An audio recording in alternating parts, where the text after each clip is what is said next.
mixing with flair. Every sip's a moment we're happy to share. Liquid lunch, pour it smooth, let it flow. Friends round the table where the good times grow. Raise a glass, let the worries slip away. Liquid lunch, we're living for the day. The clock don't matter, we're lost in the vibe. Jazz in the air, feel the soul come alive. From martinis to bourbon, we're riding the wave. Stealing this hour, it's the freedom we crave.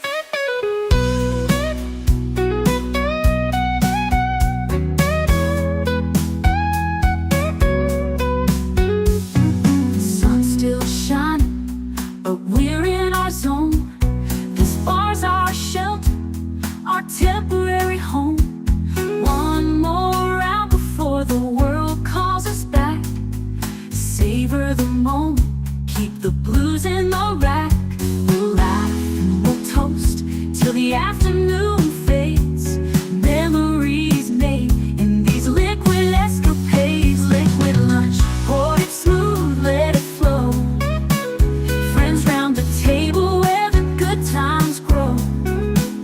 Raise a glass, let the worries slip away. Liquid lunch, we're living for the day.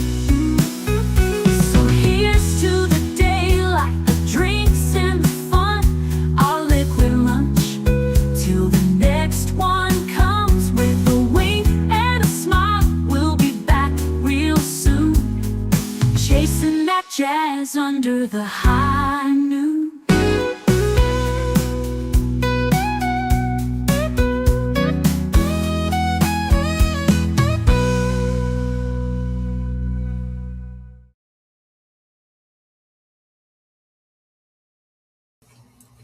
Vasalut, and welcome to the last week of 2025. I am here with the beautiful netter of Netters Network, who calls me the love of her life. Welcome, welcome, my dear. What you sipping on? I have my calf pal. Calf Pow! Get yourself caffeinated for your busy day plan today. What you got planned today? Well, I had been doing physical work around the house. I'd mentioned before on other streams that I'm doing, I call it spring cleaning, even though it's wintertime, but whenever I do it, I call it spring cleaning. And so far, I had completely redone the whole library, and yesterday, the day before, and the day before that, I was working on my office and the guest room, doing them together. I need a break from that. So today everything's going to be electronic. So I'm going to go through all my emails and get rid of all the ones that I don't need. Just delete them, go through all the apps on my phone that I don't use, or I don't even know what they are. So I don't know why they're there. Delete those, free up all that space. So today's electronic day. There you go. So let's see who is sauntered by here, starting with Big Al at Big Al Presents. Merry Monday, Liquid Lunchers. Hope everyone had a lovely weekend and are ready for some Liquid Lunch. Have a great show, Troy. Thank you very much, Big Al. Looking forward to hanging out with you on Saturday and navigating Pan's Labyrinth. Netter, of course, says like, share, subscribe, become a member, leave a comment, gift a membership. Membership is as little as $2 a month. Which also gives you private access to Monday Night at the Movies. We'll talk more about that during the promo section. And since a few fell off, gifted memberships are also welcome. Help Last Call reach 100 members and 2,000 subscribers before the end of the year. Together we grow. We can do this. Yes, I am within spitting distance of that 100 members. I'm at roughly 80 members right now. So we can absolutely do this before the new year. Welcome to Booger. He says, wow, 3 no skip ads to start today. This is just like regular TV. I'm so sorry, my friend. There's nothing I can do about that. It's not like I see any significant revenue from it myself. Hail, Lynn Green, 7978. Lynn was here for Geeky Geezers last night, and as we closed out, she dropped a comment that made me chuckle. She said, "See you in 14 hours," and I was like, "She's right. She's absolutely right." Even I don't keep track like that. And welcome to Penny. Penny. Wonderful to see you, Penny. I hope you are doing well as well. Jonathan Conroy, welcome, my friend. Good to see you as well. Robert's Infinite Realms says, "Afternoon, Troy and company. Headed back to work, but saying hi. Thank you so much for stopping in. Remember, you can always catch us on the rewatch. If you have to leave, you can't stay. Just go ahead and hit that save to watch later." Guys saying hi to each other. I love that. That library behind Netter is actually a DVD library. That is all our physical media. Well, it's not all of it. It is a sampling of it. There's actually a couple shelves that go off to either side there. But yeah, we have a lot of DVDs. Yeah, we have. I think last we looked, we had something like close to 2,000 movies. That's DVDs and Blu-rays. I have a feeling my hard drive is getting sick, which means a new laptop most likely. Make sure you back up that hard drive. Make sure you don't lose all your files. Let's see here. Last Hawaiian Roll. There you go. Oh, those numbers are completely random. Those aren't like a birth year or something like that. Okay, fair enough. And there we go. So let's go ahead and get into this. So here, so Monday musings, I usually like to talk about whatever just happens to be on my mind. And I think, like so many other channels, there are topics that we keep coming back to. And many of them, I'm sure, viewers are like, "Oh, he's talking about this again, for F's sake. Would you stop?" Well, that's what goes on in my head, too. No one is as annoyed as I am at my continuing to come back to the same topic. But I have to be honest with you. If I'm going to talk about what's on my mind, I'm going to talk about what's on my mind. And unfortunately today, I got to actually share the screen, don't I? Yeah. So we're back to this again. We're back to that whole Netflix, Warner Brothers, Paramount thing. And I have promised I'll keep everybody apprised on all of this. But it's weighing on me more than it is on any of you. I really, really am. Booger says, "I'm watching while getting ready for work. I am starting a new assignment today. I get to train a new person." Well, good luck to you on that. And JoesAtmosfere, welcome. He stops in to say, "Like, share, subscribe. Beaches." Well, there you go. There you go. I need to find shelves that are actually the right size. Several of mine, I have a second row atop the first. Yeah. So let me just back up to the main stage again. Right behind Netter, you'll see that those bookshelves we got at, I think it was IKEA. Yeah. Well, unfortunately, they're no longer carrying that specific brand, that specific model. And I've already got 4 of those shelves. And then I've got another shelf off to the left there that is not the same, and it is not, the same distribution, and therefore it is very well, you're frozen, so it doesn't really matter. I don't know what happened. I just disconnected temporarily. But yeah, don't do that. So there's another shelf there that is smaller, and some of the shelves are the right size, but then there's this big shelf in the middle where I just have them stacked up, and it's just a mess. and it's not wide enough to take up all the space that we have.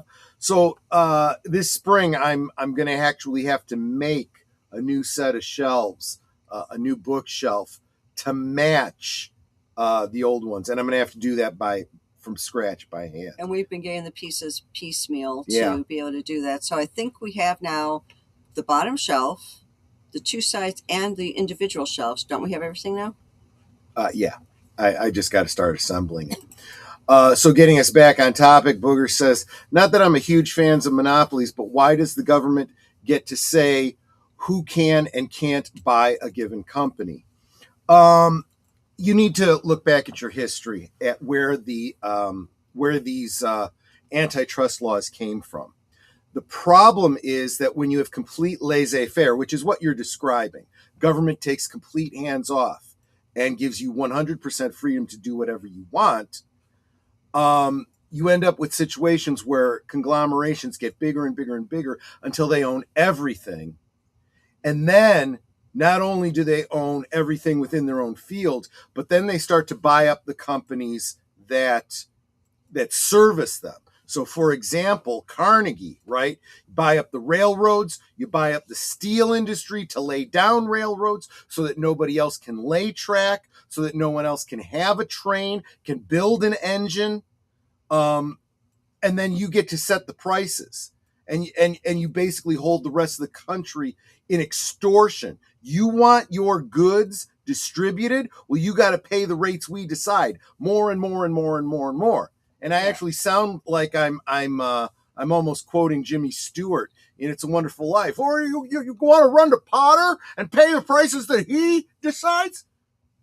Well, that's why you have the building and loan, so that you can go to them and, and if there's more competition, it's just better for the economy all around. So we do have this monopolies are bad. It's the same argument that people make when they talk about, well, this isn't a democracy, this is a republic. Why is that important, right? Can you imagine a world that was true democracy, where everybody decided, what they wanted? It's like giving your child complete freedom to eat whatever he wants, whenever he wants, go to bed or not when he wants, go out and stay out as much as you. No, you have to, in order for everything to function right, you've got to control certain things. So that's why we decided, no, you can't own everything. You've got to. It's not that you have to give away your money, but there comes a point where you have dominated a niche in this business. You can't grow anymore. You have to leave room for someone else, if they choose to come in and be competition to you. That's what antitrust is all about. Exactly. It's like, let's say that there's this widget that you've been looking for. You find only one seller has it.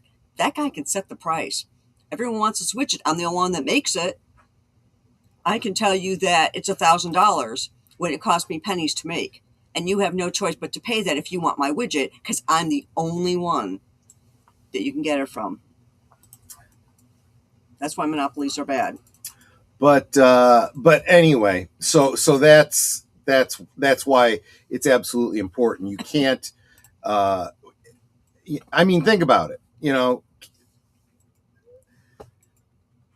That would create a situation of too big to fail, and then you lose your power as a buyer. Your money means nothing. They don't care if you don't come to them, because they're the only game in town.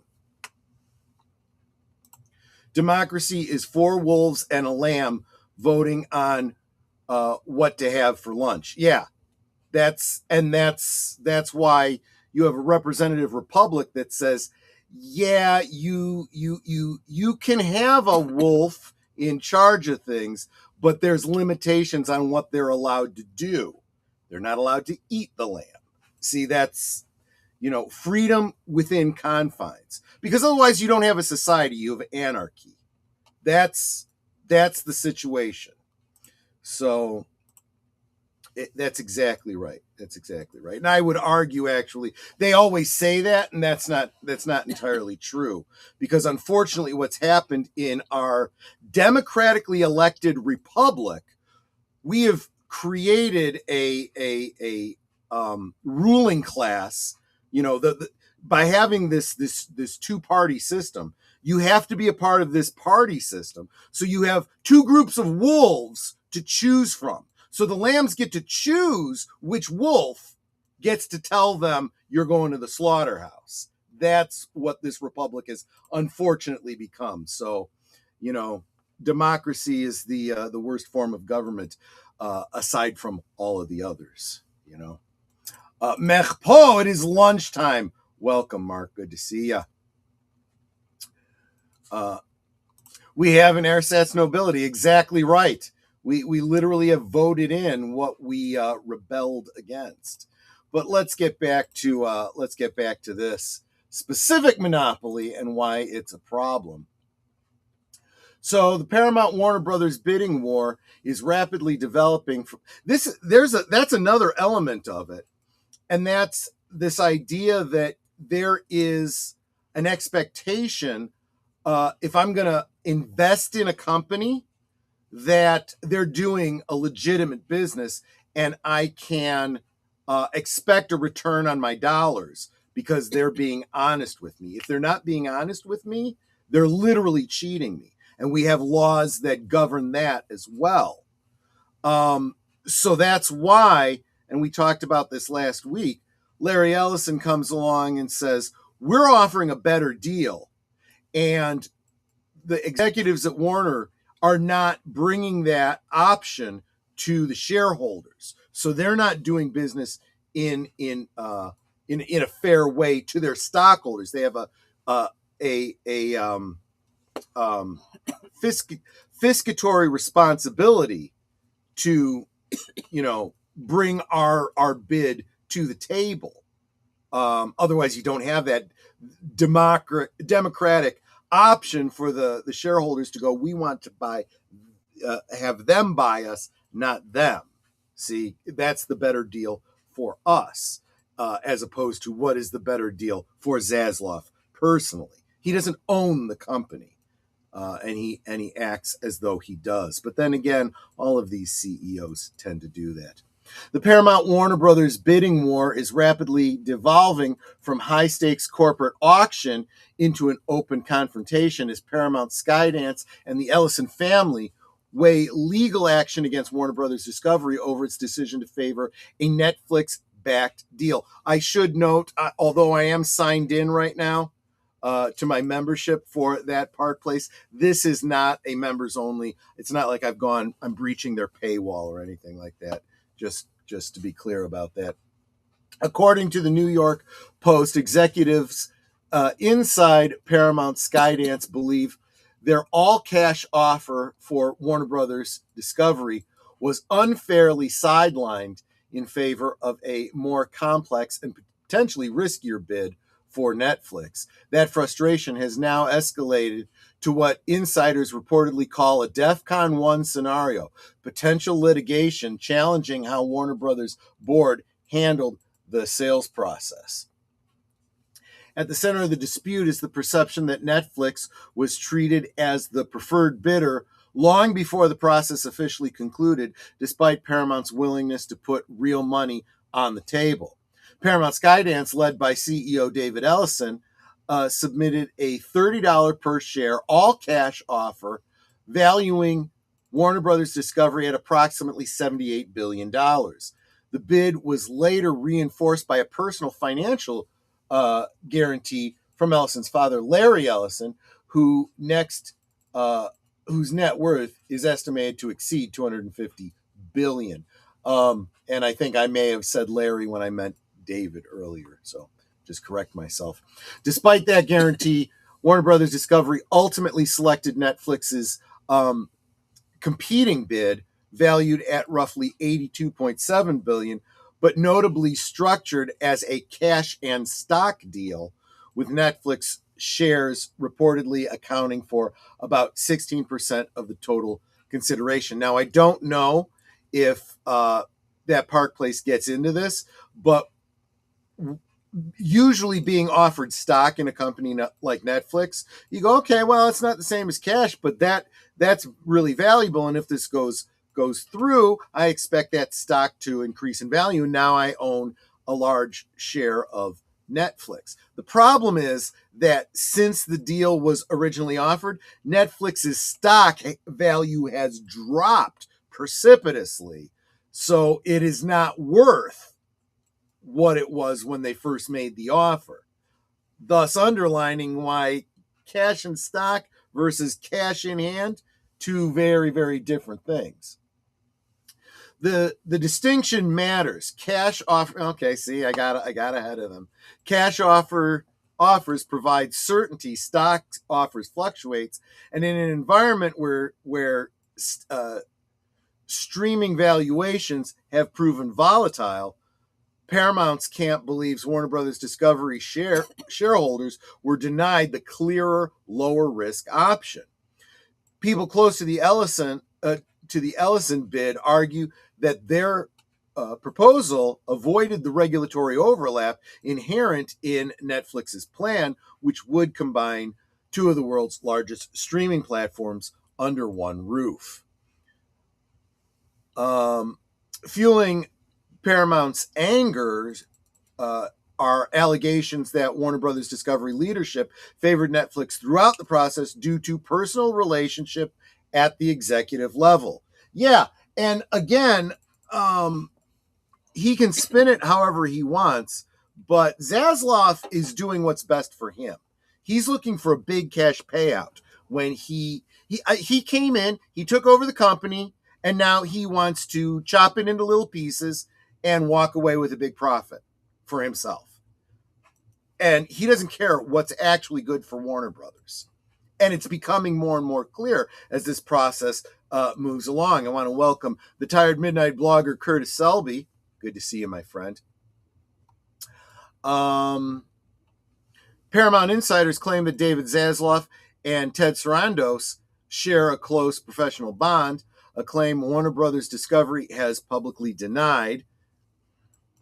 Of course, they're going to say that, but, still optics matter, and reports that Zaslav and Sarandos were seen together on the Warner Brothers lot shortly after Netflix's bid prevailed only intensified suspicion within the Ellison camp. From Paramount's perspective, the outcome looks less like a neutral evaluation of the competing offers and more like a predetermined selection process that dismissed a serious all-cash bidder. As of now, Paramount Skydance has not formally filed suit, but sources indicate litigation remains very much on the table, particularly if Warner Brothers refuses to reopen negotiations or provide transparency around internal communications tied to the bid selection. Such a lawsuit would likely focus on whether Warner Brothers Discovery's board fulfilled its fiduciary duty to shareholders to properly weighing the merits of Paramount's offer versus Netflix. Discovery of internal emails, it gets confusing, discovery in legal terms of internal emails and broad discussion could quickly become a flashpoint, especially if favoritism or procedural bias were uncovered. At minimum, the looming threat of legal action adds another layer of uncertainty to a deal that already faces regulatory scrutiny. Beyond boardroom politics, Paramount believes its bid carries fewer antitrust risks. Netflix's proposal reportedly involves acquiring Warner Brothers Discovery's studio and streaming assets, including HBO Max, effectively consolidating massive market share in the streaming sector. Look at it for a moment from the point of view of a shareholder in Warner Brothers. And I get a vote on whether or not we take Paramount's bid or we take Netflix's bid. If we go with Netflix and they go before the FCC and the deal is shot down, I'm left holding an empty sack. No deal. I get nothing. You know, insert the meme of Willy Wonka here. You get nothing. You know, whereas, you know, I'm more likely to see the deal go through if I go with Paramount and I make money. You know, like I said, even if the deal does go through with Netflix, when you see that so much of the industry has turned on Netflix since this, the stock price has gone down. Yay, the Netflix deal goes through. I own shares of Netflix that are devalued, and Warner Brothers is pretty much worthless, and I lose money in the short term. I think that's one of the other reasons why we sold our Disney stock when they started getting all weird, is because we didn't want our stock to be devalued. Yeah, well, I had moral issues with Disney after the whole Gina Carano thing. So did I. And then I saw the slavery allegations overseas and whatnot, and you know, thanking a certain country for allowing them to film in a town next door to where they keep a certain kind of prison for certain kinds of people. Just saying. Yeah, I honestly thought I was going to be losing money on the deal when I sold, but we ended up selling at just the right time, as Disney has steadily been decreasing in value ever since. Got lucky there, I suppose. Yeah, it was weird. Right at the moment when we sold, it was actually at its peak. I think it went up just slightly more, like just a couple of dollars more, and not by much, when we sold, and then it just started plunging. Yep. Exactly. Paramount Skydance, by contrast, argues it would acquire all the Warner Brothers Discovery outright with limited competitive overlap, a structure it claims would face fewer obstacles for the Department of Justice. Something that I don't think people are talking about is the fact that Warner Brothers wants to split up and sell it off piecemeal. So Netflix is going to get whatever they get, and other parts of it are going to go elsewhere. And you watch what happens to your DC cinematic universe when you know, some portion of Warner Brothers gets sold off to someone else, and you know, they go to do some, I don't know, streaming show related to DC, and another company goes, wait a minute. We're the ones that own the right to that particular medium distribution of the show, you know? Yeah. So just saying, splitting the proverbial baby here. That distinction could prove decisive if regulators take a hard look at the Netflix deal, particularly under the administration already signaling heightened scrutiny of big tech consolidation. While Warner Brothers Discovery maintains that Netflix submitted the superior offer, the ongoing backlash from Paramount Skydance suggests the Paramount Warner Brothers saga is far from over. Between shareholder skepticism, regulatory uncertainty, and the real possibility of litigation, Netflix's winning bid may yet face significant turbulence. For Paramount and the Ellisons, the fight now appears less about losing a deal and more about challenging a process they believe was stacked against them from the start. So we are going to take a look at a couple of things that I've got coming up this week. Yes, this, I guess, could constitute a commercial promotions, just actually saving my voice for talking about these things later in the show. We'll come back in less than 2 minutes, and then we'll pick up your comments on this particular topic. Plus, I get to refill my drink. Be right back. You are watching Liquid Lunch, streaming every weekday at noon Central, 1 p.m. Eastern. Let's sip together. Every Monday night is Members Night at the movies on Last Call. Members enjoy an exclusive watch party just for them, and you can join too for as little as $1.99 a month. This week, an ex-cop in a futuristic dystopian Los Angeles deals illegal recordings of real experiences.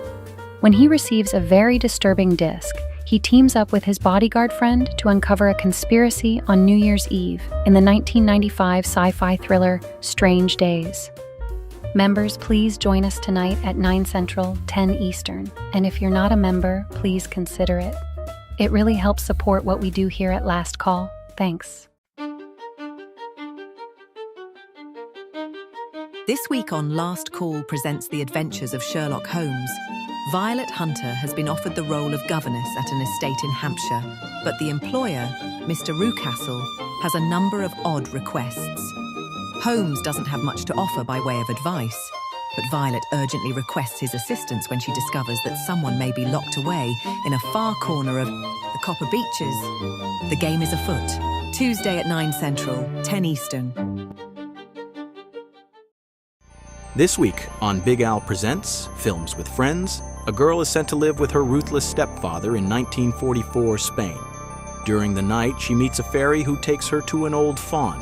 He tells her she's a princess, but must prove her royalty by surviving 3 gruesome tasks.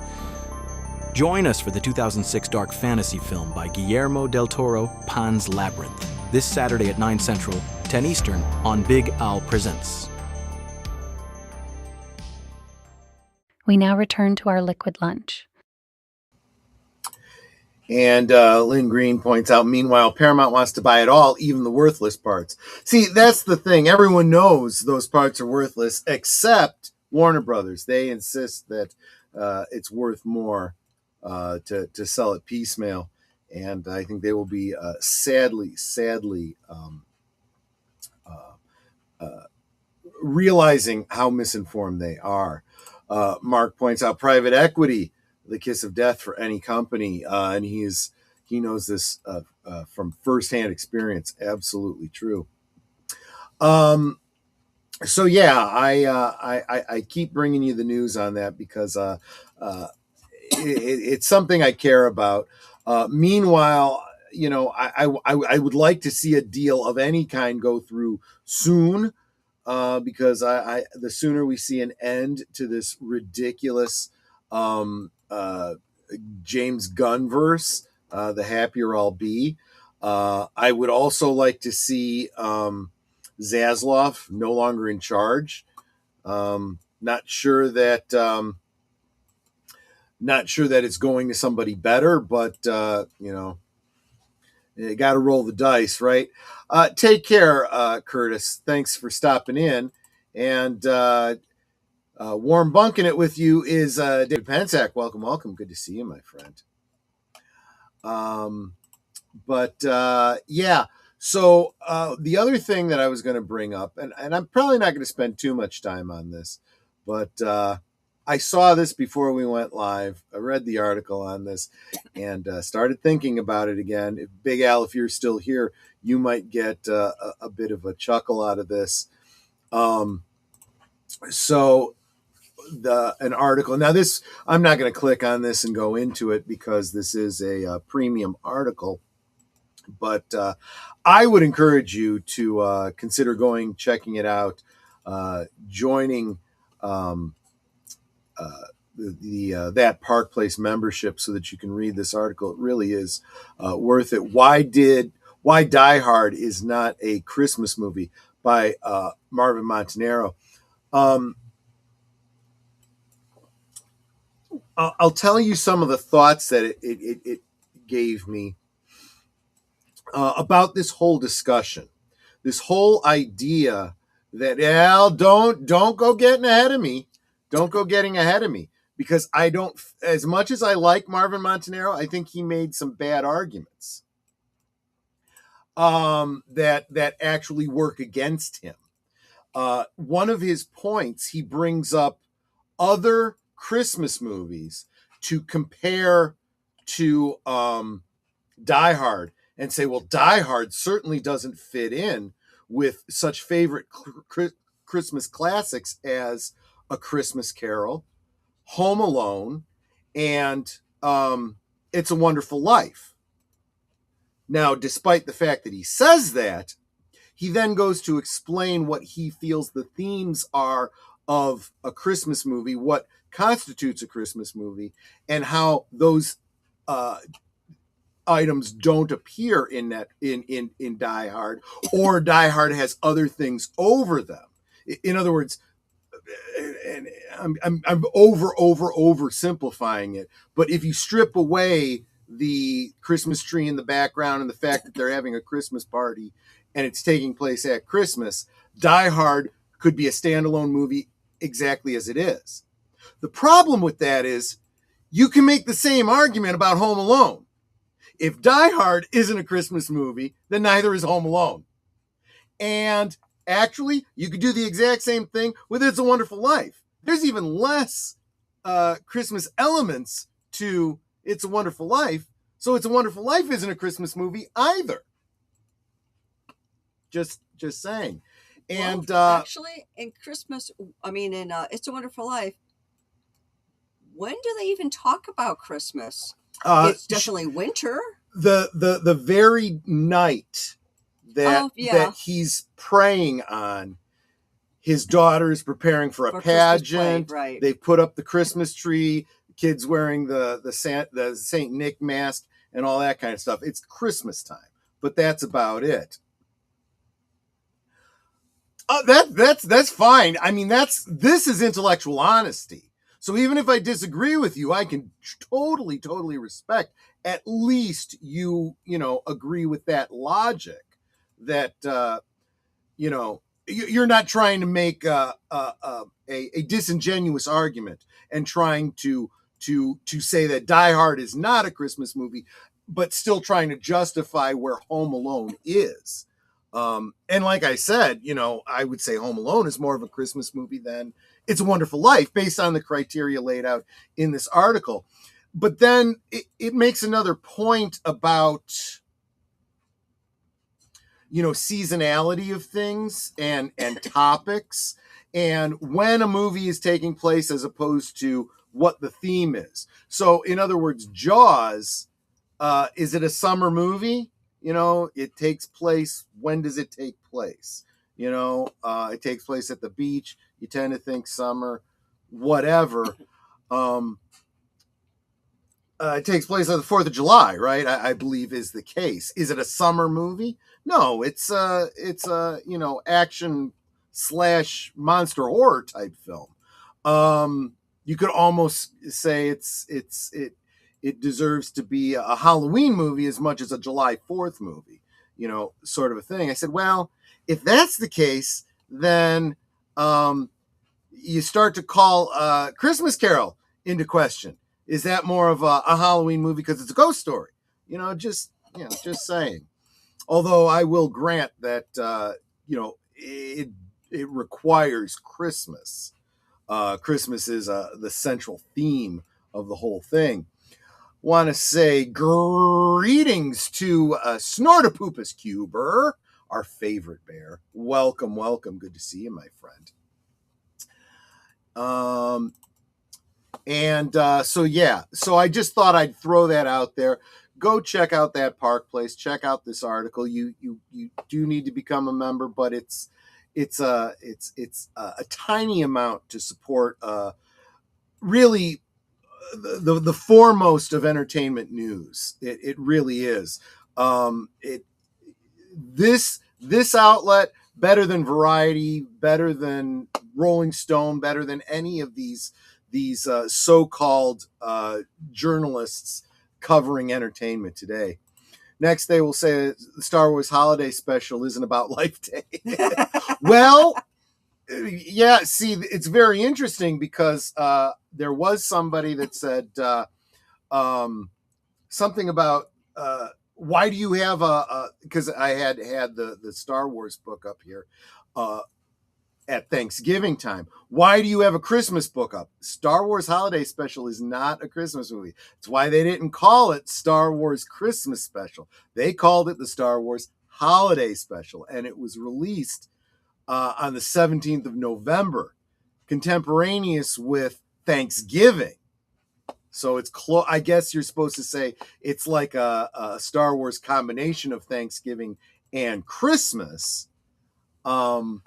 But if you set the date, it's closer to Thanksgiving. But you're right. Life Day is meant to be a whole separate holiday. What about A Nightmare Before Christmas?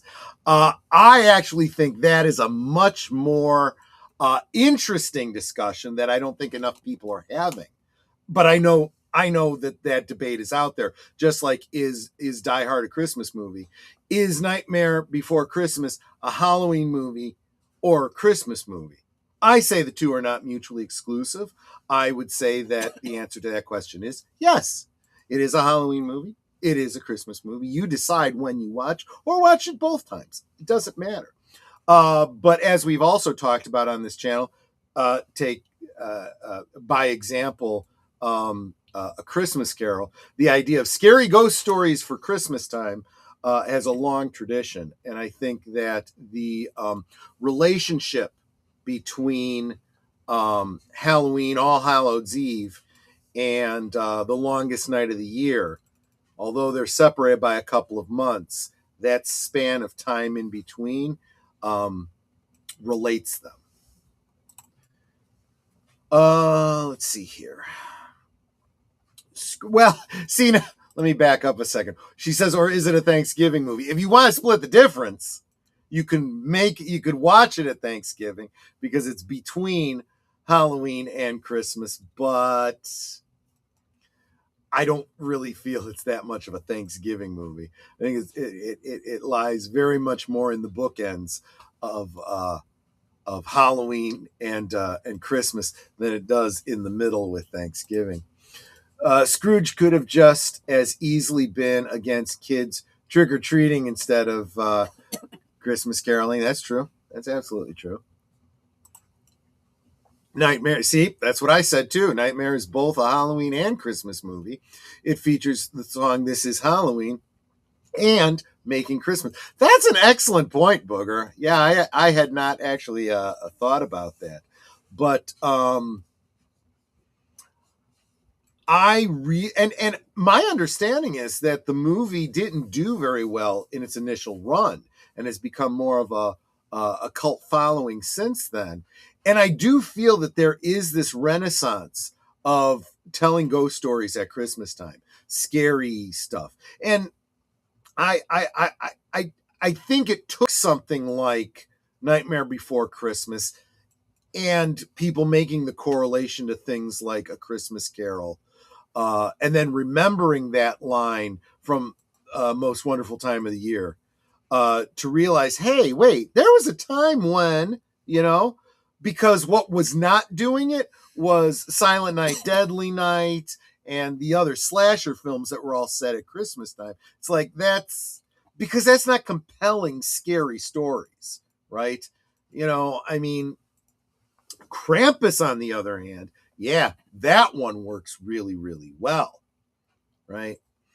But yeah, I don't know. That was a freaky movie. It was, wasn't it?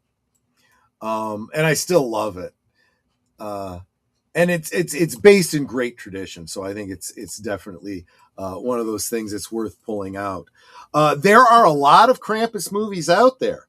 Most of them probably available on Tubi and other such streaming services. I have not watched a great deal of them, but I get the impression that some are more valuable than others. So I might have to check into those. I also saw that there was a Amityville Krampus movie. Seriously? I kid you not. I mean, it's like everyone wants to set a movie, a horror movie parody in Amityville because you can. It's the whole fact that you can't copyright a town. So there you go. Or a house. You can't copyright a house. So there you go. But anyway, that was all my thoughts for today. Promos that I did not have a chance to put together. Wednesday night, there will be something. I will be doing something for New Year's Eve. Yep. Some sort of a countdown. I'll probably be starting at about 10 p.m. Central Time so that we can chit-chat for an hour up to a countdown at midnight Eastern Time, and then chit-chat for another hour to a countdown midnight on Central Time in Chicago. So there we go. And I'm not going to try sharing. I guess they're not doing the dropping the ball anymore in New York. Yeah, which is really disappointing. Oh, well, they just elected themselves, this new socialist mayor there. So throwing all that stuff out. You okay, sweetie? Swallowed wrong. Okay. I'm sorry, didn't mean to interrupt. Okay, there you go. Yeah, when we watched the countdown last year, I was so disappointed because I was waiting for confetti, explosion, something. And they just said, okay, it's midnight. It's like, where was the indicator for this? Because the only screen they had up was showing a commercial ad. This is why we do what we do, because the commercial television isn't doing it anymore, so screw them. This year I have noticed a lot more Krampus videos in my feed, almost like he is on a comeback tour. Yeah, exactly. And welcome, PJ of Orville Nation. Hashtag Together We Grow. Always good to see you here, my friend. Hello, PJ. Oh, they dropped the ball a long time ago. Ha ha, I see what you did there. I see what you did. But yeah, so I'm going to have to come up with something of my own, some sort of a countdown that we can do together. Can you do an animated ball dropping? I'll do something. I don't know what it'll be. Maybe if I can come up with an animation of a martini glass emptying and then getting refilled at midnight. I like that. Grimm had a good Krampus episode with a sort of werewolf-like Krampus. Speaking of werewolf, and this is a complete side trail here, but I was watching a video talking about bad advice for bards and use of different spells and whatnot. And he was doing like the top 5 bad ideas for use of the command spell. And he was telling a story about how they were being attacked by a werewolf. The mage cast command on him, on the werewolf, and the command word was, I want to say sit. It was either sit. Yeah, I think it was sit. And it's and it can't do anything else for 6 seconds. So it's sit. He says sit. The werewolf had to sit. He walked over, patted him on the head, and said, "Good doggy." And of course, everyone gets a free attack of opportunity on the werewolf. I just thought that was kind of hysterical. A lot of, but of course, I had to go into the comments and say, look, a lot of these, when we were in high school, we came up with ideas for command that would not be revisited until the book of erotic fantasy was released many years later. And don't think that many decades later we've significantly matured. The countdown, just as a spoiler, especially since I can't cite my source, his number 1 was one word command, come. And he says the only possible interpretation of that is you want the villain to come to you so that you can attack them. There is no other possible explanation for the command to come. I said, yep, we've been there. We've been there. Although back in the day it was 2nd edition rules, so they were much more powerful spells. And at higher levels they had something called mass command, and you could command up to however many hit dice of creatures, and we were being attacked by a goblin horde, and the mage cast command word, mass. Okay, what word? BJ. And all of a sudden all the goblins are taking off their armor and getting on each other. Oh my god. And of course you got one round to get as many attacks in as possible. could you do a command, just simply die? Yes, but there are rules for that. They don't actually die. They just fall prone, believing themselves to be dead for the round. Afterwards, they're not truly dead. So, And is the command just a single word? mm-hmm. Okay. You're only So you couldn't say climb a tree and jump off to your death or something. Yeah, no, you can't be that specific. It's a one-word thing. That's the big limitation. The other thing is, yes, there is one called power word kill, but that's more like a smite. That's not something you're commanding them to do. That's just something you are causing to happen.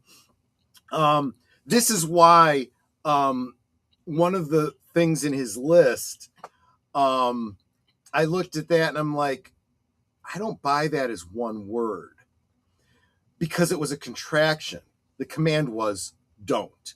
He says, can you imagine they're coming at you with, a siege engine or something, or they're getting ready to launch their arrows and you just go, don't. And they can't take that action then. That's fine, but technically a contraction is 2 words. True.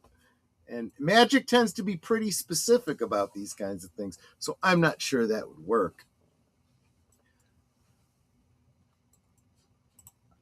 Oh my gosh. I remember it existed, but I don't think I ever even saw an episode of it. Wanted to. I did love on, I think it was Fawkes, the Fawkes network. There was a show called Werewolf, which I really loved. We actually did a good old days about that on Geeky Geezers. And of course, Kindred was another one based on another role-playing game called Vampire the Masquerade. Great series. But so yeah, there we go. Okay, I'm going to bring this to a close because I do not want to get off onto another topic. But by all means, bring all these. Like my shirt says, I'm not procrastinating. I'm doing side quests. There you go. There, which is what she's doing today. So definitely bring all these, all this chat to the board tomorrow, because tomorrow is Thoughtful Tuesday, when I would love to go off on all the different side quests that you bring up in the chat. Members, I do hope to see you tonight for Members Night at the Movies. And yeah, so there we go. So everyone, you all take care. Be safe, stay hydrated, drink responsibly, and I'll see you on the next one. Take care.